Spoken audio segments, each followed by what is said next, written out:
ವೀಕ್ಷಕರೇ, welcome to S P B tailor bro members video. ಇವತ್ತಿನ ವಿಡಿಯೋದಲ್ಲಿ ಸಾಕಷ್ಟು ಜನ ಕೇಳಿರುವಂತಹ ಡೌಟು ಮತ್ತು ಸಾಕಷ್ಟು ಜನಕ್ಕೆ ಕನ್ಫ್ಯೂಷನ್ ಆಗುವಂತಹ ಒಂದು ಟಾಪಿಕ್ ಮೇಲೆ ಇವತ್ತಿನ ವಿಡಿಯೋ ಆಗಿದೆ. ಸೊ ಈ ಮಂತಲ್ಲಿ ನಾವು ಕಟೋರಿ ಬ್ಲೌಸ್ನ ಕಂಪ್ಲೀಟ್ ಮಾಡ್ತೀವಿ ಅಂತ ಹೇಳಿದ್ವಿ. ಸೊ ಪ್ಲೇನ್ ಬ್ಲೌಸ್ ಕೊಡ್ತೀನಿ ಅಂತ ಹೇಳಿದೆ. ಪ್ಲೇನ್ ಬ್ಲೌಸ್ ಆಲ್ರೆಡಿ ನೀವು ನೋಡಿದ್ದೀರಿ. ಸೊ ಇದ್ರದ್ದು ಯಾವ ರೀತಿ ಬರುತ್ತೆ ಅಂತ ಹೇಳಿ ನಿಮ್ಗೆ ಒಂದು ಕಟಿಂಗ್ ವಿಡಿಯೋನ ಹಾಕಿದ್ದೆ. ಸೊ ಅದು ಮೆಂಬರ್ಸ್ಗೆ ಬರುತ್ತೆ ಅಂತ ಹೇಳಿದ್ದೆ. ಸೊ ಮೆಂಬರ್ಸ್ಗೆ ಆ ಒಂದು ಬಾಡಿ ಮೆಜರ್ಮೆಂಟ್, ಈ ಬಾಡಿ ಮೆಜರ್ಮೆಂಟ್ ಪ್ರಕಾರ ನಾವೇನು ಲಾಸ್ಟ್ ವಿಡಿಯೋದಲ್ಲಿ ಬಾಡಿ ಮೆಜರ್ಮೆಂಟ್ನ ತೆಗೆದುಕೊಂಡಿದ್ದೀವಿ, ಆ ಮೆಜರ್ಮೆಂಟ್ ಪ್ರಕಾರ ನಾವು ಕಟೋರಿ ಕಟಿಂಗ್ ಅನ್ನ ಮಾಡ್ತೀವಿ. ಸೊ ಕಟೋರಿ ಕಟಿಂಗ್ ಅನ್ನ ಮಾಡೋದಕ್ಕಿಂತ ಮುಂಚೆ ಸೊ ನೀವೆಲ್ಲರಿಗೂ ಒಂದು ಇಂಪಾರ್ಟೆಂಟ್ ವಿಷಯ ಏನಪ್ಪಾ ಅಂತಂದ್ರೆ, ನಾವು ಕಪ್ ಶೇಪನ್ನು ಯಾವ ರೀತಿ ತೆಗಿಬೇಕು, ಇದು ಬಹಳ ಇಂಪಾರ್ಟೆಂಟ್. ನಮ್ಮ ಬ್ಲೌಸ್ ಫಿಟ್ಟಿಂಗ್ ಬರಬೇಕು ಅಂತಂದ್ರೆ ಸೊ ಕಪ್ ಶೇಪಲ್ಲಿ ನಾವು ಎಲ್ಲೆಲ್ಲಿ ಎಡವಟ್ಟನ್ನು ಮಾಡ್ತೀವಿ ಅಂದ್ರೇನು, ಎಲ್ಲೆಲ್ಲಿ ನಮಗೆ ಅದರ ಒಂದು ಗ್ರಿಪ್ ಕಳ್ಕೊಳ್ತೀವಿ, ಓಕೆನಾ, ನಾವು ಯಾವ ಪಾಯಿಂಟಲ್ಲಿ ಮೈನಸ್ ಆಗ್ತಾ ಇದ್ದೀವಿ, ಯಾವ ಪಾಯಿಂಟಲ್ಲಿ ನಾವು ಇನ್ಕ್ರೀಸ್ ಮಾಡ್ಕೊಳ್ಬೇಕು ಅನ್ನೋದ್ರ ಬಗ್ಗೆನೇ ಇವತ್ತಿನ ವಿಡಿಯೋ ಆಗಿರುತ್ತೆ. ಕಂಪ್ಲೀಟ್ ಡಾಟ್ಸ್ ಬಗ್ಗೆ ಆಗಿರುತ್ತೆ.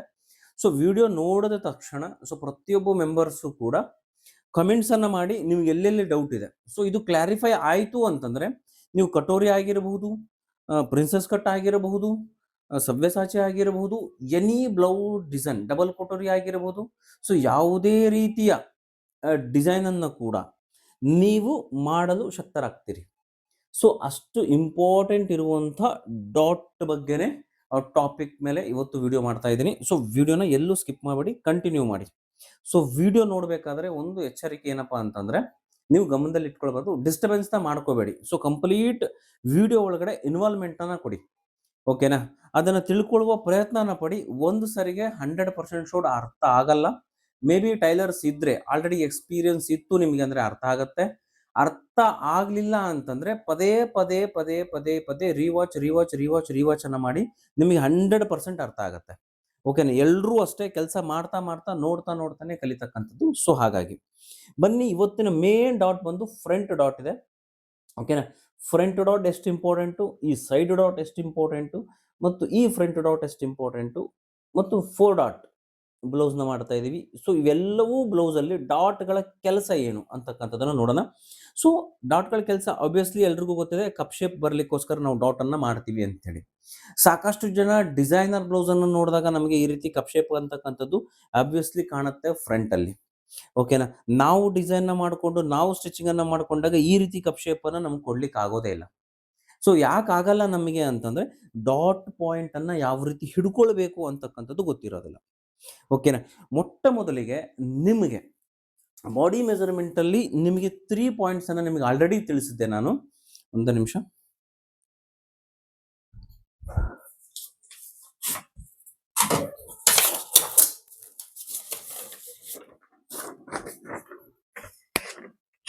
ಓಕೆನಾ.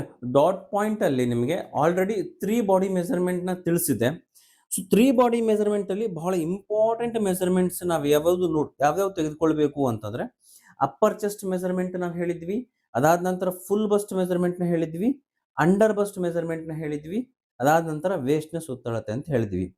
Upper chest, full bust, under bust ಮತ್ತು ವೇಸ್ಟ್ನ ಸುತ್ತಳತೆ, ಇವು 4 ಎದಕ್ಕೆ ಇಂಪಾರ್ಟೆಂಟು ಅಂತಕ್ಕಂಥದ್ದನ್ನ ನೋಡೋಣ. ಕಪ್ ಶೇಪ್ನ ತೆಗಿಲಿಕ್ಕೆ ಯಾವ ರೀತಿ ಅನುಕೂಲ ಆಗತ್ತೆ ಅನ್ನೋದನ್ನ ನಿಮಗೆ ಇವತ್ತು ತಿಳಿಸ್ಕೊಡ್ತೀನಿ, ಓಕೆನಾ.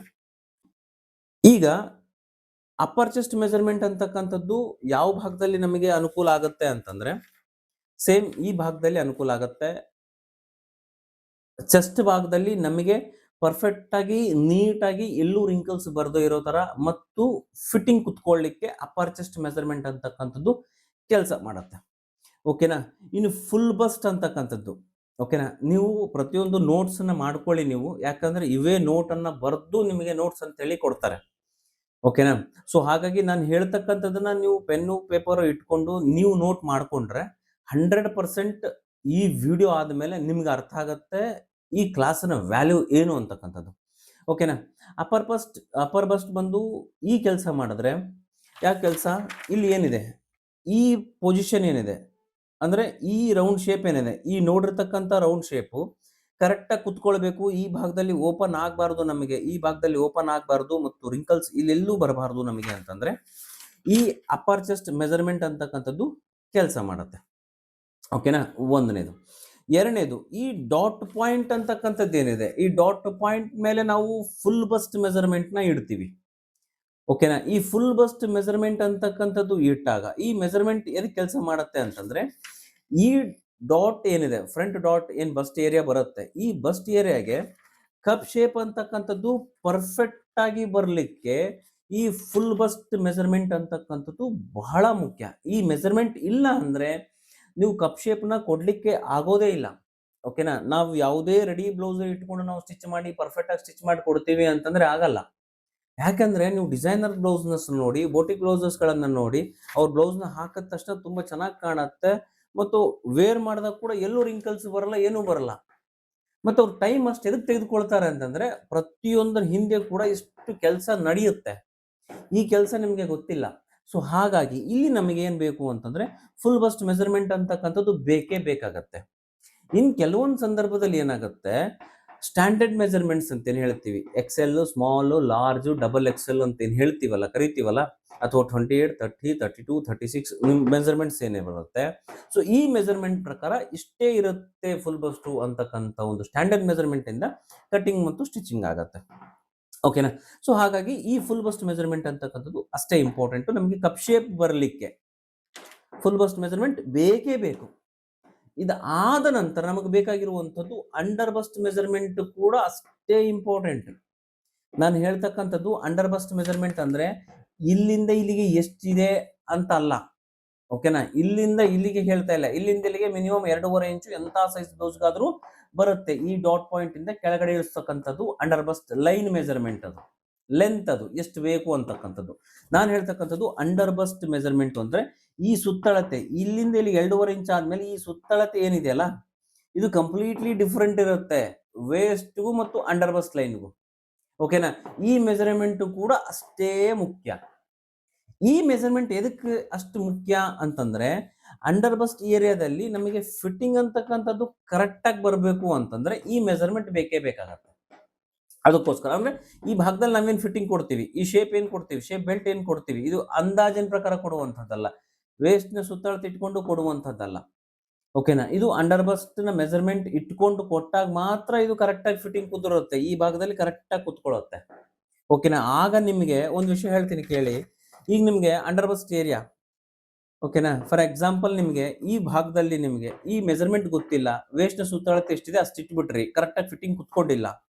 ಈಗ ಏನಾಗುತ್ತೆ, ಇಲ್ಲಿ ಮೇಲ್ಗಡೆ ಎದ್ದೇಳುತ್ತೆ, ಇದು ಲೂಸ್ ಆಗುತ್ತಲ್ಲ. ಇಲ್ಲಿ ಲೂಸ್ ಆಯ್ತು ಅಂದ್ರೆ ಆಟೋಮೆಟಿಕ್ ಇಲ್ಲಿ ಏನಾಗುತ್ತೆ, ಲೂಸ್ ಆಗುತ್ತೆ, ಈ ಪಾರ್ಟು ಲೂಸ್ ಆಗುತ್ತೆ. ಇಲ್ಲಿ ಲೂಸ್ ಆದ್ರೆ ಆಟೋಮೆಟಿಕ್ ಶೋಲ್ಡರ್ ಡ್ರಾಪ್ ಅಂತಕ್ಕಂಥದ್ದು ಆಗುತ್ತೆ, ಮತ್ತು ಇಲ್ಲಿ ಸೈಡ್ ರಿಂಕಲ್ಸ್ ಅಂತಕ್ಕಂಥದ್ದು ಬರುತ್ತೆ. ನಿಮಗೆ ಈ ಭಾಗ ಯಾವಾಗ ಟೈಟ್ ಆಗಿ ಕುತ್ಕೊಳ್ಳುತ್ತೋ, ಇಲ್ಲಿ ಆಟೋಮೆಟಿಕ್ ಇದು ಟೈಟ್ ಆಗಿ ಕುತ್ಕೊಳ್ಳುತ್ತೆ. ಯಾಕೆ, ಇಲ್ಲಿ ಡಾಟ್ ಹಿಡಿದಿರ್ತೀವಿ. ಆಟೋಮೆಟಿಕ್ ಎಲ್ಲಾ ಪ್ರೆಸರ್ ಕೂಡ ಅಂದ್ರೇನು, ಯಾವ್ಯಾವ ಮೆಜರ್ಮೆಂಟ್ಸ್ ಇದೆ ಆ ಮೆಜರ್ಮೆಂಟ್ಸ್ ಕರೆಕ್ಟ್ ಆಗಿ ಕುತ್ಕೊಂಡಾಗ ನಿಮಗೆ ಕರೆಕ್ಟ್ ಆಗಿ ಫಿಟ್ಟಿಂಗ್ ಬರುತ್ತೆ. ಇಲ್ಲಿ ಫಿಟ್ಟಿಂಗ್ ಕರೆಕ್ಟ್ ಆಗಿ ಬಂತು ಅಂದ್ರೆ ಇದು ಎದಕ್ಕೆ ಎದ್ದೇಳುತ್ತೆ, ಇಲ್ಲಿ ಎದಕ್ಕೆ ರಿಂಕಲ್ಸ್ ಬರುತ್ತೆ, ಸೊ ಬರಲ್ಲ. ಸೊ ಹಾಗಾಗಿ ಈ ಅಂಡರ್ ಬಸ್ಟ್ ಮೆಜರ್ಮೆಂಟ್ ಏನಿದೆ, ಮಸ್ಟ್ ಅಂಡ್ ಶುಡ್ ಪಿಕ್ ಮಾಡಲೇಬೇಕು, ತೆಗೆದುಕೊಳ್ಳೇಬೇಕು. ನೀವು ಬೆಸ್ಟ್ ಡಿಸೈನರ್ ಮತ್ತು ನೀವು ಬೆಸ್ಟ್ ಟೈಲರ್ ಆಗಬೇಕು, ಒಳ್ಳೆ ಫಿನಿಶಿಂಗ್ ನ ಕೊಡಬೇಕು ಅಂತಂದ್ರೆ ಇವಿಷ್ಟು ನ ನೀವು ನಿಧಾನಕ್ಕಾದ್ರೂ ಚಿಂತೆ ಇಲ್ಲ, ಕಲಿತಾ ಬನ್ನಿ. ಓಕೆನಾ, ಒಂದೇ ಸರಿ ಯಾರಿಗೂ ಬರಲ್ಲ, ಡೇ ಬೈ ಡೇ ಇಂಪ್ಲಿಮೆಂಟೇಷನ್ ಆಗತ್ತೆ. ಓಕೆನಾ, ಈ ಮೆಜರ್ಮೆಂಟ್ಸ್ ನ ತೆಗೆದುಕೊಳ್ಳಿ. ಇಲ್ಲಿಗೆ ಡಿಫ್ರೆನ್ಸ್ ಜಾಸ್ತಿ ಇರಲ್ಲ, ಆಮೇಲೆ ಹೇಳ್ತೀನಿ ನಿಮ್ಗೆ ನೆಕ್ಸ್ಟ್ ಫ್ಯೂಚರ್ ಕ್ಲಾಸ್ಗಳಲ್ಲೆಲ್ಲ ಗೊತ್ತಾಗುತ್ತೆ ಈ ಮೆಜರ್ಮೆಂಟ್ಸ್ ನ ಯಾವ್ದು ಕರೆಕ್ಟ್ ಆಗಿರುತ್ತೆ, ಯಾವ್ದು ರಾಂಗ್ ಆಗುತ್ತೆ ಅಂತಕ್ಕಂಥದ್ದು ನಿಮಗೆ ಮೆಜರ್ಮೆಂಟ್ಸ್ ಕ್ಲಾಸ್ ಅಲ್ಲಿ ನಿಮ್ಗೆ ಸಪರೇಟ್ ಆಗಿ ಹೇಳ್ಕೊಡ್ತೀನಿ. ಸೊ ಈಗ ಈ ಫಿಟ್ಟಿಂಗ್ ಅಂತಕ್ಕಂಥದ್ದು ನಮಗೆ ಪರ್ಫೆಕ್ಟ್ ಆಗಿ ಬರಬೇಕು ಅಂದ್ರೆ ಅಂಡರ್ ಬಸ್ಟ್ ಮೆಜರ್ಮೆಂಟ್ ಲೈನ್ ತುಂಬಾ ಇಂಪಾರ್ಟೆಂಟ್. ಅರ್ಥ ಆಯ್ತಲ್ಲ. ಸೊ ಇದಾದ ನಂತರ ನಮಗೆ ಬರ್ತಕ್ಕಂಥದ್ದು ವೇಸ್ಟ್ ಸುತ್ತಳತೆ. ಈ ವೇಸ್ಟ್ ಸುತ್ತಳತೆ ಅಂತಂದ್ರೆ ಸೊಂಟದ ಸುತ್ತಳತೆ. ಇಲ್ಲಿ ಕೂಡ ಅಷ್ಟೇ ಸಾಕಷ್ಟು ಜನ 1/4 ಇಂಚು, ಅರ್ಧ ಇಂಚು ಹೆಚ್ಚು ಕಡಿಮೆ ಮಾಡ್ಕೊಳ್ತೀವಿ, ಇನ್ನೊಂದು ಮಾಡ್ಕೊಳ್ತೀವಿ, ಗೊತ್ತಾಗೋದಿಲ್ಲ. ಸೊ ಈ ಮೆಜರ್ಮೆಂಟ್ ಕರೆಕ್ಟ್ ಆಗಿ ಕುತ್ಕೊಂಡ್ರೆ, ಓಕೆನಾ, ಇಲ್ಲಿ ಕರೆಕ್ಟ್ ಆಗಿ ಟೈಟ್ ಹಿಡ್ಕೊಂಡು ಕುತ್ಕೊಂಡ್ರೆ, ಈ ಮೆಜರ್ಮೆಂಟ್ ಕರೆಕ್ಟ್ ಆಗಿ ಕುತ್ಕೊಂಡ್ರೆ, ಓಕೆನಾ, ಇವೆರಡು ಕರೆಕ್ಟ್ ಆಗಿ ಕುತ್ಕೊಂಡ್ರೆ ಕಪ್ ಶೇಪ್ ಅಂತಕ್ಕಂಥ ಆಟೋಮೆಟಿಕ್ ಪ್ಲೇಸ್ ಕುತ್ಕೊಳ್ಳುತ್ತೆ, ನಿಮಗೆ ಎಲ್ಲವೂ ಪರ್ಫೆಕ್ಟ್ ಆಗಿ ಬರುತ್ತೆ. ಸೊ ಹಾಗಾಗಿ ವೇಸ್ಟ್ ಸುತ್ತಳತೆ ತುಂಬಾ ಮುಖ್ಯ. ಓಕೆ, ಈಗ ಫಾರ್ ಎಕ್ಸಾಂಪಲ್ ನಾನು ನಿಮಗೆ ಕೇಳುವಂತ ಪ್ರಶ್ನೆ, ಈ ಡಾಟ್ ಲೆಂತ್ ಡಿಸ್ಟೆನ್ಸ್ ಏನ್ ಹಿಡಿತೀವಿ ನಾವು, ಅಂದ್ರೆ ಇಲ್ಲಿ ಹಿಡಿದಿದ್ದೀವಲ್ಲ ಈ ಡಿಸ್ಟೆನ್ಸ್, ಸಾಕಷ್ಟು ಜನ ಏನ್ ಮಾಡ್ತೀವಿ, 1 ಇಂಚ್ ಹಿಡಿತೀವಿ, ಸ್ವಲ್ಪ ದೊಡ್ಡ ಸೈಜ್ ಬಂತು 1.5 ಇಂಚ್ ಹಿಡ್ತೀವಿ, ಇನ್ನೂ ದೊಡ್ಡ ಸೈಜ್ ಬಂತು 2 ಇಂಚು ಹಿಡ್ಕೊಳ್ತೀವಿ. ಸೊ ಈ ಡಾಟ್ ಸೈಜ್ ಅನ್ನ ನೀವು ಯಾರು ಡಿಕ್ಲೇರ್ ಮಾಡ್ಲಿಕ್ಕೆ? ಈ ಡಾಟ್ ಸೈಜ್ ನ ಈ ಮೆಜರ್ಮೆಂಟ್ ಡಿಕ್ಲೇರ್ ಮಾಡುತ್ತೆ ನಮಗೆ ಎಷ್ಟು ಬೇಕು ಡಾಟ್ ಅಂತಕ್ಕಂಥದ್ದು. ಓಕೆನಾ? ಹೇಗೆ ಅಂತಂದ್ರೆ ಈಗ ನೋಡಿ, ಫಾರ್ ಎಕ್ಸಾಂಪಲ್ ಅಲ್ಲ, ಒರಿಜಿನಲ್. ಓಕೆನಾ? ಇಲ್ಲಿ ನಿಮಗೆ ನಮ್ಗೆ ಕರೆಕ್ಟಾಗಿ ನೆನಪಾಗುತ್ತೆ. ಇಲ್ಲಿ ಅಪ್ಪರ್ ಚೆಸ್ಟ್ ಬಂದು ನಮಗೆ 38 ಇದೆ ಅಂತ ಇಟ್ಕೊಳ್ಳಿ, ಫುಲ್ ಬಸ್ಟ್ 40 ಇದೆ ಅಂತ ಇಟ್ಕೊಳ್ಳಿ. ಸೊ ಇದಕ್ಕಿಂತ ನಮಗೆ 4 ಇಂಚ್ ಕಡಿಮೆ ಅಂತಂದ್ರೆ 34 ಆರ್ 35 ಬರುತ್ತೆ ಅಂಡರ್ ಬಸ್ಟ್ ಲೈನ್. ಯಾಕಂದ್ರೆ ವೇಸ್ಟ್ ನಮಗೆ 34 ಇರುತ್ತೆ. ಇಲ್ಲಿಗೆ ಡಿಫ್ರೆನ್ಸ್ ಅಷ್ಟೇ ಇರುತ್ತೆ. ಇಲ್ಲಿಂದ 1 ಇಂಚ್ ಆಡ್ ಅಂದ್ರೂ 35 ಬರುತ್ತೆ. ಸೊ ಇಲ್ಲಿ ನಾವೇನ್ ಮಾಡ್ಕೊಂಡಿವಿ, 35 ಬರಬೇಕಿದು. ಓಕೆನಾ? 35 ಡಿವೈಡ್ ಬೈ 4 ಅಂತಂದ್ರೆ 8 4 32, 8 34. ಓಕೆನಾ? 8 8 ಮುಕ್ಕಾಲು ಇಂಚು ಬರುತ್ತೆ. ಓಕೆನಾ? 9 ಇಂಚ್ಗೆ 1/4 ಇಂಚ್ ಕಡಿಮೆ. ಅಂದ್ರೆ ಈ 10 ಇಂಚಲ್ಲಿ ಇಷ್ಟು ಹೋದ್ರೆ ಎಷ್ಟಾಗುತ್ತೆ ಅಂತಂದ್ರೆ ನಮಗೆ 1/4 ಇಂಚು. ಓಕೆನಾ? 125 ಇಂಚ್. 1/4 ಇಂಚಿನ ಡಾಟ್ನ ಅವಶ್ಯಕತೆ ನಮಗೆ ಇರುತ್ತೆ. ಎಷ್ಟು? 1/4 ಇಂಚಿನ ಡಾಟ್ ಅನ್ನ ನಾವು ಹಿಡಿಬೇಕಾಗತ್ತೆ. ಓಕೆನಾ? ಡಿವೈಡ್ ಬೈ 4 ಮಾಡಿದ್ವಲ್ವ, 1/4 ಇಂಚ್ ನಮಗೆ ಡಿಸ್ಟೆನ್ಸ್ ಬಂತು. ಇಲ್ಲಿ ಕಂಪ್ಲೀಟ್ಲಿ ಡಿವೈಡ್ ಬೈ ಇಲ್ಲಿ ಮಾಡ್ಕೊಂಡ್ರು ಬರುತ್ತೆ. 40 ಮೈನಸ್ 35 ಅಲ್ಲಿ ತೆಗೆದ್ರೆ 5 ಇಂಚ್ ಬರುತ್ತೆ. ಡಿವೈಡ್ ಬೈ 4 ಮಾಡ್ಕೊಂಡ್ರೆ ಎಷ್ಟು ಬಂತು? 1/4 ಇಂಚೆ ಬರುತ್ತೆ. ಈ ರೀತಿ ಆದ್ರೂ ಬರುತ್ತೆ, ಈ ರೀತಿ ಆದ್ರೂ ಬರುತ್ತೆ. ಈ 1/4 ಇಂಚು ಅಷ್ಟೇ ನಾವು ಹಿಡಿಬೇಕಾಗತ್ತೆ ಡಾಟ್ ಅನ್ನ.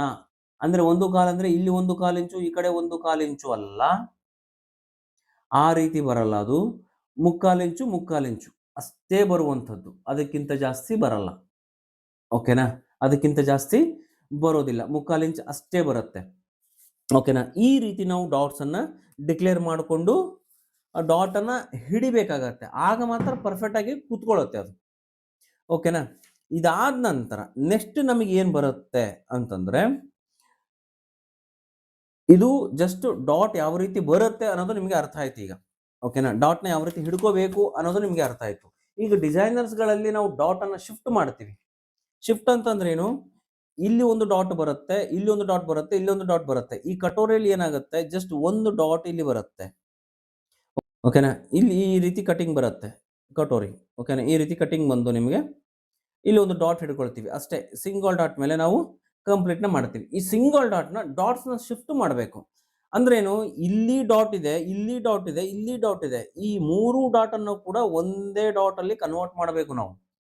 ಆಗ ಮಾತ್ರ ಕಟೋರಿ ಆಗಲಿ, ಪ್ರಿನ್ಸಸ್ ಕಟ್ ಆಗಲಿ, ಇನ್ನೊಂದಾಗ್ಲಿ ನಿಮಗೆ ಕರೆಕ್ಟ್ ಆಗಿ ಕೂತ್ಕೊಳ್ತಕ್ಕಂಥದ್ದು. ಆಲ್ರೆಡಿ ನೀವು ಪ್ರಿನ್ಸಸ್ ಕಟ್ ಅಲ್ಲಿ ಡಾಟ್ ನ ಯಾವ ರೀತಿ ಶಿಫ್ಟ್ ಮಾಡ್ತಾ ಇದೀವಿ ಅನ್ನೋದು ಡ್ರಾಫ್ಟಿಂಗ್ ಅಲ್ಲಿ ನೀವು ನೋಡಿದ್ದೀರಿ. ಓಕೆನಾ? ಸೊ ಅದು ಯಾವ ರೀತಿ ವರ್ಕ್ ಆಗುತ್ತೆ ಅನ್ನೋದು ಇವತ್ತಿನ ಕ್ಲಾಸಲ್ಲಿ ನಿಮ್ಗೆ ತಿಳಿಸ್ಕೊಡ್ತೀನಿ. ಈಗ ಫಾರ್ ಎಕ್ಸಾಂಪಲ್ ನಿಮಗೆ ಕಪ್ ಶೇಪ್ ಈ ರೀತಿ ಇದೆ. ಓಕೆನಾ? ಕಪ್ ಶೇಪ್ ಈ ರೀತಿ ಇದೆ ಅಂತಂದ್ರೆ ಇದು ನಾವು ಪ್ಲೇನ್ ಆಗಿರುವಂತಹ ಬಟ್ಟೆ, ಇದು ಯಾವ ರೀತಿ ಇದೆ ಅದೇ ರೀತಿ ಬಟ್ಟೆ ಇದೆ. ಇಲ್ಲಿ ನಾವೇನ್ ಮಾಡ್ತೀವಿ, ಡಾಟ್ ಅನ್ನ ಈ ರೀತಿ ಹಿಡ್ಕೊಳ್ತೀವಿ. ಓಕೆನಾ? ಡಾಟ್ ನ ಈ ರೀತಿ ಹಿಡ್ಕೊಂಡಾಗ ಏನಾಗುತ್ತೆ, ಜಸ್ಟ್ ಎಕ್ಸಾಂಪಲ್ ತೋರಿಸ್ತಾ ಇದೆ ನಿಮ್ಗೆ ಅಷ್ಟೇ. ಓಕೆನಾ? ಡಾಟ್ ಈ ರೀತಿ ಹಿಡ್ಕೊಂಡಾಗ ನಿಮ್ಗೆ ಆಬ್ವಿಯಸ್ಲಿ ಕಪ್ ಶೇಪ್ ಅಂತಕ್ಕಂಥದ್ದು ಇಲ್ಲಿ ರೆಡಿ ಆಗತ್ತೆ ಈ ರೀತಿ ಹಿಡ್ಕೊಂಡಾಗ. ಓಕೆನಾ? ಫಸ್ಟ್ ಪ್ಲೇನ್ ಆಗಿರುವಂತಹ ಶೀಟ್. ಓಕೆನಾ? ಫಸ್ಟ್ ನಿಮಗೆ ಪ್ಲೇನ್ ಆಗಿರುವಂತ ಶೀಟ್. ಓಕೆನಾ? ಈಗ ಡಾಟ್ ಹಿಡಿದ ಮೇಲೆ ನಿಮಗೆ ಕಪ್ ಶೇಪ್ ಅನ್ನ ಇದು ತಂದು ಕೊಡುತ್ತೆ. ಓಕೆನಾ? ನೋಡಿ, ಪ್ಲೇನ್ ಇದೆ, ಅರ್ಥ ಆಗ್ತದೆ, ಇಷ್ಟು ನೀಟಾಗಿ ಪ್ಲೇನ್ ಕಾಣುತ್ತೆ. ಈಗ ನಿಮಗೆ ಡಾಟ್ ನ ಈ ರೀತಿ ಹಿಡ್ಕೊಂಡಾಗ ಎರಡನ್ನು ಜಾಯಿಂಟ್ ಮಾಡಿದಾಗ ನಿಮಗೆ ಕಪ್ ಶೇಪ್ ಅಂತಕ್ಕಂಥದ್ದು ಈ ರೀತಿ ಬರುತ್ತೆ. ಓಕೆನಾ? ಡಿಫ್ರೆನ್ಸ್ ತೋರಿಸ್ತಾ ಇರುವಂಥದ್ದು. ಈ ರೀತಿ ಬಿಟ್ಕೊಂಡಾಗ ಪ್ಲೇನ್ ಇರುತ್ತೆ, ಈ ರೀತಿ ಇಟ್ಕೊಂಡಾಗ ಕಪ್ ಶೇಪ್ ಆಗುತ್ತೆ. ಇದು ಏನು ಕಪ್ ಶೇಪು ಅಂತಂದ್ರೆ, ನಮ್ಮ ಮೆಜರ್ಮೆಂಟ್ ನ ಕರೆಕ್ಟ್ ಆಗಿ ಕ್ಯಾಲ್ಕುಲೇಟ್ ಮಾಡಿಕೊಂಡು ನಾವು ಎಷ್ಟು ಕಟ್ ಆಫ್ ಮಾಡಿ ತೆಗಿಬೇಕು ಅಂತಕ್ಕಂಥ ಡಿಕ್ಲೇರ್ ಮಾಡಿಕೊಂಡ್ರೆ ನಮಗೆ ಡಾಟ್ ಅಂತಕ್ಕಂಥದ್ದು ಡಿಕ್ಲೇರ್ ಆಗುತ್ತೆ. ಓಕೆನಾ? ಹಾಗಾಗಿ ನಾವು ಡಾಟ್ ಅನ್ನ ಶಿಫ್ಟ್ ಮಾಡಬೇಕು, ಒಂದರಿಂದ ಒಂದು ಕಡೆಗೆ ತೆಗೆದುಕೊಂಡು ಬರಬೇಕು. ಯಾವ ರೀತಿ ತೆಗೆದುಕೊಂಡು ಬರಬೇಕು ನಾವು ಅಂತಂದ್ರೆ, ನಿಮಗೆ ಇಲ್ಲಿ ನೋಡಿ ಇನ್ನೊಂದು ಡಾಟ್ ಇದೆ, ಇದು ಫ್ರಂಟ್ ಡಾಟ್. ಈ ಡಾಟ್ ಅನ್ನ ನಾವು ಶಿಫ್ಟ್ ಮಾಡ್ಕೊಂಡು ಈ ಡಾಟ್ ನ ಮಾಡ್ಕೊಂಡಾಗ ಇಷ್ಟು ಬರುತ್ತೆ. ಮತ್ತು ಸೈಡ್ ಡಾಟ್ ಏನಿರುತ್ತೆ, ಈ ಸೈಡ್ ಡಾಟ್ ಅಲ್ಲಿ ಕಂಪಲ್ಸರಿ ಬೇಕಾಗತ್ತೆ ನಮಗೆ. ಸೈಡ್ ಡಾಟ್ ನ ನಾವು ಹಿಡ್ಕೊಳ್ಳೇಬೇಕಾಗತ್ತೆ.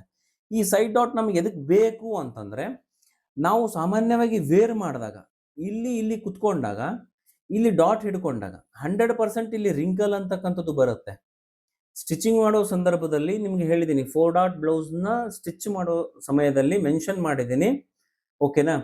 ಈ ಡಾಟ್ನ ಹಿಡ್ಕೊಂಡಾದ್ಮೇಲೆ ನಾವು ಯಾವ ರೀತಿ 4 ಡಾಟ್ನ ಹಿಡ್ಕೊಳ್ಬೇಕು ಅನ್ನೋದನ್ನ ತೋರಿಸಿದ್ದೀನಿ. ಅದರಲ್ಲಿ ಈ ಡಾಟ್ನ ಹಿಡ್ಕೊಂಡ್ರೆ ಆಟೋಮೆಟಿಕ್ಲಿ ಒಂದು ಲೈನ್ ಅನ್ನೋದು ಕ್ರಿಯೇಟ್ ಆಗುತ್ತೆ. ಅದು ಎಷ್ಟು ಹಿಡಿಬೇಕು ಅನ್ನೋದನ್ನ ತೋರಿಸುತ್ತೆ ಅದು. ಯಾವುದು ಈ ಸೈಡ್ ಡಾಟ್ ಅಷ್ಟನ್ನ ಹಿಡ್ಕೊಂಡ್ಬಿಟ್ರೆ ಫಿಟ್ಟಿಂಗ್ ಪರ್ಫೆಕ್ಟ್ ಆಗಿ ಬರುತ್ತೆ.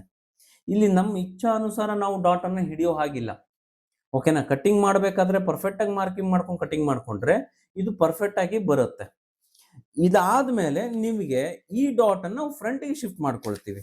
ಫ್ರಂಟ್ಗೆ ಯಾವ ರೀತಿ ಶಿಫ್ಟ್ ಮಾಡ್ಕೊಳ್ತೀವಿ ಅಂತಂದ್ರೆ ಇಲ್ಲಿ ಜಸ್ಟ್ ನಾವು ಒಂದು ಲೇಯರ್ನ ಕಟ್ ಮಾಡ್ಕೊಳ್ತೀನಿ. ಓಕೆನಾ? ಇಲ್ಲಿ ಕಟ್ ಮಾಡ್ಕೊಂಡು ಆದ ನಂತರ ನಾವಿಲ್ಲಿ ಡಾಟ್ ಏನ್ ಕಂಪ್ಲೀಟ್ ಮಾಡ್ಕೊಳ್ತೀವಿ. ಓಕೆನಾ?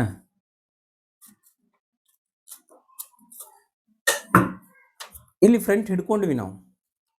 ಓಕೆನಾ? ಈ ಡಾಟ್ ನಾವು ಹಿಡ್ಕೊಂಡಾದ್ಮೇಲೆ ಅಥವಾ ಇಲ್ಲೇನು ಸೆಂಟರ್ ಕಟ್ ಮಾಡ್ಕೊಂಡಿದೀವಿ, ಈ ಡಾಟ್ ನಾವು ಈ ರೀತಿ ಹಿಡ್ಕೊಳ್ತೀವಿ. ಈ ರೀತಿ ಹಿಡ್ಕೊಂಡಾದ್ಮೇಲೆ ಒಂದ್ರ ಮೇಲೆ ಒಂದು ಅಂದ್ರೇನು, ಇದು ಎಷ್ಟಕ್ಕೆ ಬರ್ತಾ ಇದೆ. ಓಕೆನಾ? ಇದ್ರ ಮೇಲೆ ಕರೆಕ್ಟಾಗಿ ಅಕ್ಯುರೇಟಾಗಿ ನಾವು ಇಟ್ಕೊಂಡ್ಬಿಟ್ರೆ 1/2 ಇಂಚ್ ಅಲ್ವಾ, 1/2 ಇಂಚ್ ನಾವು ಲೈನ್ ಮ್ಯಾಚ್ ಮಾಡ್ತಾ ಇದ್ದೀನಿ. ಇಷ್ಟು ಮ್ಯಾಚ್ ಮಾಡಿದ್ರೆ ಇಲ್ಲಿ ಕೆಳಗಡೆ ನಮಗೆ 1/2 ಇಂಚ್ ಅಂತಕ್ಕಂಥದ್ದು ಇನ್ಕ್ರೀಸ್ ಆಯ್ತು. ಅಲ್ಲ ಸರ್, ಇಲ್ಲಿ ಇಷ್ಟು ಮಾಡಿ ಪ್ಲಾನ್ ಹಾಕಿ ಲೈನ್ ಹಾಕಿ ಮಾರ್ಕ್ ಹಾಕೊಂಡು ನಾವು 1/2 ಇಂಚ್ ಇನ್ಕ್ರೀಸ್ ಮಾಡೋ ಬದಲು ಡೈರೆಕ್ಟ್ ಆಗಿ ಇಲ್ಲಿ 1/2 ಇಂಚ್ ಇಟ್ಕೊಳ್ತೀವಿ, ಅದು 1/2 ಇಂಚ್ ಇನ್ಕ್ರೀಸ್ ಮಾಡಿದ್ರೆ ಆಗೋಯ್ತಲ್ಲ ಅಂತ ನೀವು ಕೇಳ್ಬೋದು. ಅದು ಆ ರೀತಿ ಬರೋದೇ ಇಲ್ಲ. ಅಲ್ಲಿ ನಾವು ಎಷ್ಟು ಮೆಜರ್ಮೆಂಟ್ ತೆಗಿತೀವಿ ಅಷ್ಟು ಮೆಜರ್ಮೆಂಟ್ ಇಟ್ಕೊಂಡು ನಾವು ತಕ್ಕೊಂಡಾಗ ಮಾತ್ರ ಪರ್ಫೆಕ್ಟ್ ಆಗಿ ಬರುತ್ತೆ.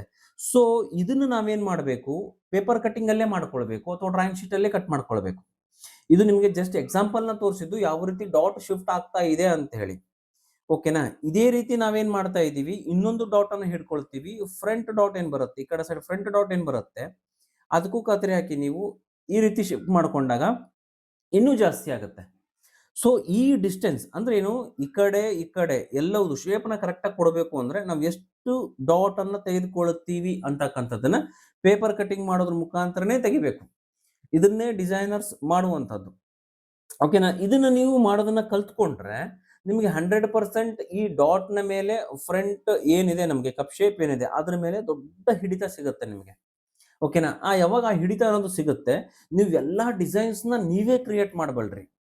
ಓಕೆನಾ? ಯಾಕಂದ್ರೆ ಇವೆಲ್ಲ ಮೆಜರ್ಮೆಂಟ್ ನ ನಾವು ಹಾಕೊಳ್ಳೋದು ಮಾಡೋದು ಇವೆಲ್ಲ ಎಲ್ಲೂ ನೋಡಿರಲ್ಲ, ಎಲ್ಲೂ ಮಾಡಿರಲ್ಲ ನಾವು. ಕೆಲವೊಬ್ರು ಮಾಡ್ತಾ ಇರ್ತಾರೆ, ಕೆಲವೊಬ್ಬರಿಗೆ ಗೊತ್ತಿರಲ್ಲ ಮನೆಯಲ್ಲೇ ಕುತ್ಕೊಂಡು ಮಾಡ್ತಕ್ಕಂಥವ್ರಿಗೆ. ಸೊ ಅವ್ರಿಗೆ ಜಸ್ಟ್ ಏನ್ ಬೇಕು, ಔಟ್ಪುಟ್ ಬೇಕು ಅಷ್ಟೇ. ಬಟ್ ಇದೆಲ್ಲ ಪ್ರೊಸೀಜರ್ ಇರುತ್ತೆ. ಈ ಪ್ರೊಸೀಜರ್ ನ ಫಾಲೋ ಮಾಡಿ ಫೈನಲಿ ಔಟ್ಪುಟ್ ಅನ್ನೋದು ಹೊರಗೆ ಬರುತ್ತೆ. ಹಾಗಾಗಿನೇ ಕಾಸ್ಟ್ಲಿ ಆಗ್ತಕ್ಕಂಥದ್ದು ಪ್ರತಿ ಪ್ರಾಡಕ್ಟ್ ರೆಡಿ ಆಗ್ಬೇಕಾದ್ರೆ. ಓಕೆನಾ? ಸೊ ಹೀಗಿರುತ್ತೆ. ಇದೇ ರೀತಿ ಡಿಸೈನರ್ಸ್ ಕೂಡ ಮಾಡ್ತಕ್ಕಂಥದ್ದು ಅದೇ ರೀತಿನೇ. ಅವ್ರು ಒಂದ್ ಸ್ಟೆಪ್ ಅಪ್ಗ್ರೇಡೆಡ್ ಇದ್ದಾರೆ. ಅದ್ರೇನು ಪ್ರತಿ ಬಾಡಿಗೂ ಕೂಡ ಅವ್ರು ಮ್ಯಾನಿಕ್ಯೂರ್ನ ರೆಡಿ ಮಾಡ್ಕೊಳ್ತಾರೆ, ಪೇಸ್ಟಿಂಗ್ ಹಾಕೊಂಡ್ಬಿಟ್ಟು ಅದ್ರ ಪ್ರಕಾರ ಮೆಜರ್ಮೆಂಟ್ ತಕ್ಕೊಂಡು ಮಾಡ್ತಾರೆ ಅವರು. ಓಕೆನಾ? ನಮಗೆಲ್ಲ ಆ ರೀತಿ ಮಾಡ್ಲಿಕ್ಕೆ ಆಗಲ್ಲವಲ್ಲ. ಸೊ ಸಣ್ಣ ಸಣ್ಣ ಚೇಂಜಸ್ ನಾವು ಪೇಪರ್ ಕಟಿಂಗ್ ಮಾಡೋದ್ರ ಮುಖಾಂತರ ಮಾಡ್ಕೊಂಡ್ರೆ 100% ನಾವು ಕೂಡ ಆ ಒಂದು ಹಾದಿಯಲ್ಲೇ ನಡಿತೀವಿ. ಸೊ ಹಾಗಾಗಿ ಡಾಟ್ ಅನ್ನ ಈ ರೀತಿ ಶಿಫ್ಟ್ ಮಾಡ್ಕೊಳ್ಳೋದನ್ನ ನೀವು ಅಭ್ಯಾಸ ಮಾಡ್ಕೊಳ್ಬೇಕು. ಸೊ ಕಟರ್ ಅಲ್ಲಿ ಕೂಡ ಅಷ್ಟೇ ಡಾಟ್ ನ ಶಿಫ್ಟ್ ಮಾಡ್ಕೊಳ್ತೀವಿ. ಓಕೆನಾ? ಡಾಟ್ ನ ಶಿಫ್ಟ್ ಮಾಡಿಕೊಂಡು 100% ರಿಸಲ್ಟ್ ನ ಕಟೋರಿಯಲ್ಲಿ ಕೂಡ ನಾವು ತೆಗಿತೀವಿ. ಸೊ ಈ ಒಂದು ಕ್ಲಾಸ್ ಜಸ್ಟ್ ನಿಮಗೆ ಡಾಟ್ ಯಾವ ರೀತಿ ಹಿಡ್ಕೊಳ್ತೀವಿ ಅಂತಕ್ಕಂಥದ್ರ ಮೇಲೆ ಇತ್ತು. ಸೊ ಹಾಗಾಗಿ ಡಾಟ್ ನ ಮಹತ್ವವೇನು ತಿಳಿಸೋದು ಅನ್ನೋದಿತ್ತು. ಐ ಹೋಪ್ ಕರೆಕ್ಟ್ ಆಗಿ ತಿಳಿಸಿದ್ದೀನಿ ಅಂತ ಅನ್ಕೊಂಡಿದ್ದೀನಿ. ಯಾಕಂದ್ರೆ ಇವೆಲ್ಲ ಬೇಸಿಕ್, ಇವೆಲ್ಲ ನೀವು ಕಲ್ತಾದ ನಂತರ ಅದಕ್ಕೆ ಹೋಗ್ಬೇಕಾಗತ್ತೆ. ಸೊ ಹಾಗಾಗಿ ಫಸ್ಟ್ ಇವಕ್ಕೆಲ್ಲ ಪ್ರಿಪರೇಷನ್ ಕೊಡ್ತಾ ಇದೀವಿ. ಸೊ ಇದನ್ನೆಲ್ಲ ನೀವು ಅರ್ಥ ಮಾಡ್ಕೊಳ್ಳಿ. ಅರ್ಥ ಮಾಡ್ಕೊಂಡು ಆದ ನಂತರ ನೆಕ್ಸ್ಟ್ ನಿಮಗೆ ಡಿಸೈನ್ ಅಲ್ಲಿ ಎಲ್ಲೆಲ್ಲಿ ಕಟ್ ಮಾಡಬೇಕು. ಈಗ ನಾವು ಸ್ಕ್ಯಾಲಪ್ ಡಿಸೈನ್ ಬೇಕು, ಇಲ್ಲಿ ಸ್ಕ್ಯಾಲಪ್ ಡಿಸೈನ್ ನಾವು ಕೊಡ್ತಾ ಹೋದ್ರೆ ಸೊ ನಾವು ಎಲ್ಲಿಗೆ ಕಟ್ ಆಫ್ ಮಾಡ್ಕೊಳ್ಬೇಕು. ಓಕೆನಾ? ಅದು ಮುಖ್ಯ ಅಲ್ಲ. ಸೊ ಅದನ್ನ ಎಷ್ಟು ಇಂಚಿಗೆ ನಾವು ಕಟ್ ಆಫ್ ನ ಮಾಡ್ಕೊಂಡ್ರೆ ಡಿಸೈನ್ ಅಂತಕ್ಕಂಥದ್ದು ಪರ್ಫೆಕ್ಟ್ ಆಗಿ ಕಾಣುತ್ತೆ. ಸೊ ಔಟ್ಪುಟ್ ನಮ್ಗೆ ಎಲ್ಲಿ ಬೇಕು. ಓಕೆನಾ? ಈ ಕಡೆ ನಮಗೆ ಸ್ಯಾರಿ ಇದು ಬರುತ್ತೆ, ಸೆರಗು ಬರುತ್ತೆ. ಸೊ ಈ ಕಡೆ ನಮಗೆ ಓಪನ್ ಏರಿಯಾ ಇರುತ್ತೆ. ಸೊ ಓಪನ್ ಏರಿಯಾದಲ್ಲಿ ನಾವು ಯಾವ ರೀತಿ ಡಿಸೈನ್ ಅನ್ನ ಕೊಟ್ಕೊಳ್ಬೇಕು. ಸೊ ಈ ಒಂದು ಎಲ್ಲವನ್ನು ಕೂಡ ನಾವು ಡಿಸ್ಕಸ್ ಮಾಡ್ತಾ ಹೋಗೋಣ. ಓಕೆನಾ? ಐ ಹೋಪ್ ಈ ವಿಡಿಯೋ ನಿಮಗೆ ತುಂಬಾ ಯೂಸ್ ಆಗಿದೆ ಅಂತ ಅನ್ಕೊಂಡಿದ್ದೀನಿ. ಸೊ ಈ ಮಂತ್ ಎಂಡ್ ಅಲ್ಲಿ ನಿಮಗೆ 100% ಕಟೋರಿ ಬ್ಲೌಸ್ ಅಂತಕ್ಕಂಥದ್ದು ವಿತ್ ಡಿಸೈನ್ ಅಲ್ಲಿ, ಅಂದ್ರೆ ಫ್ರಂಟ್ ಸ್ಕ್ಯಾಲಪನ್ ಆಗಿರ್ಬೋದು ಅಥವಾ ಬ್ಯಾಕ್ ಡಿಸೈನ್ ಆಗಿರ್ಬೋದು. ಸೊ ಎರಡರ ಇದ್ರ ಮೇಲೆ ನಿಮಗೆ ಒಂದು ಕ್ಲಾಸ್ ಅಂತಕ್ಕಂಥದ್ದು ಸಿಗ್ತಾ ಹೋಗುತ್ತೆ. ಓಕೆನಾ? ಇನ್ನು ಏನೇ ನಿಮಗೆ ಡೌಟ್ಸ್ ಇರಲಿ, ಅಂದ್ರೆ ಕ್ಲಾಸ್ ಬಗ್ಗೆ ಡೌಟ್ಸ್ ಇರಬಹುದು, ಅಥವಾ ಆದ್ಮೇಲೆ ಡ್ರೆಸ್ ಕ್ಲಾಸ್ ಅಂತೂ 100% ಇರುತ್ತೆ ನೆಕ್ಸ್ಟ್ ಮಂತ್. ಸೊ ಎಲ್ರಿಗೂ ಡ್ರೆಸ್ ಕ್ಲಾಸ್ ಬೇಕಾಗತ್ತೆ. ಕ್ಲಾಸ್ ಅಂತಂದ್ರೇನು, ಡ್ರೆಸ್ ಕೋರ್ಸ್ ಅಂತಕ್ಕಂಥದ್ದು ಬೇಕೇ ಬೇಕು. ಡ್ರೆಸ್ನ ಯಾವ ರೀತಿ ನಾವು ಚೂಡಿ ಆಗಿರ್ಬೋದು, ಟಾಪ್ಸ್ ಆಗಿರ್ಬೋದು, ಯಾವ ರೀತಿ ನಾವು ಕಟ್ ಮಾಡ್ಕೊಳ್ಬೇಕು, ಮೆಜರ್ಮೆಂಟ್ ಯಾವ ರೀತಿ ತೆಗೆದುಕೊಳ್ಬೇಕು, ಸೊ ಬ್ಲೌಸ್ ಮೆಜರ್ಮೆಂಟ್ಗೆ ಸ್ಟಿಚ್ ಮಾಡ್ಬೋದಾ, ಸೊ ಈ ರೀತಿ ಎಲ್ಲವೂ ಇರ್ತವೆ. ಇದನ್ನ ಒಂದ್ಸರಿ ಲೈವ್ ಅಲ್ಲಿ ಡಿಸ್ಕಸ್ ಮಾಡಿಕೊಂಡು ನಿಮಗೆ ಡ್ರೆಸ್ ಕ್ಲಾಸ್ನ ನೆಕ್ಸ್ಟ್ ಮಂತ್ ಇಂದ ಸ್ಟಾರ್ಟ್ ಮಾಡ್ತೀವಿ.